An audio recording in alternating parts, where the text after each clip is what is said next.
ফেসিবাদের সমস্ত উপকরণ বর্তমানেও বাংলাদেশে বিদ্যমান রয়েছে। সংবিধানের যে সমস্ত ধারা দিয়ে ফেসিবাদ সৃষ্টি হয়েছিল সেগুলো বিদ্যমান রয়েছে। যতক্ষণ পর্যন্ত সংবিধানে ফেসিবাদ সৃষ্টির ধারাগুলো বিলুপ্ত করা না যাবে ততক্ষণ পর্যন্ত সংগ্রাম বন্ধ হবে না।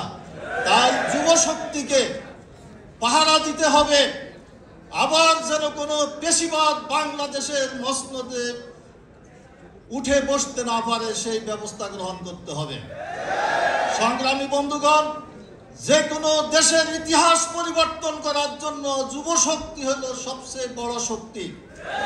তাই যুব শক্তি যদি ঐক্যবদ্ধ থাকে, যুব শক্তি যদি সুশৃঙ্খলভাবে দেশকে গড়ে তোলার জন্য সংগ্রামে অবতীর্ণ হয়, তাহলে সে দেশকে কেউ পদানত করতে পারবে না। আমাদের পাশে বৃহৎ শক্তি রয়েছে, শত্রু শক্তি রয়েছে, তারা এই দেশকে পদানত করার জন্য বিভিন্ন সময় তাদের দাবিদারকে ক্ষমতার মস্তদে বসাবার জন্য ষড়যন্ত্র করেছিল, আগামীতেও তারা করবে।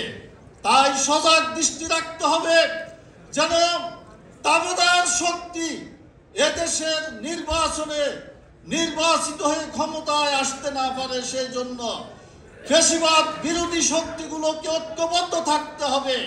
ফেসিবাদ বিরোধী শক্তির মধ্যে কোনো বিভেদ সৃষ্টি করা যাবে না।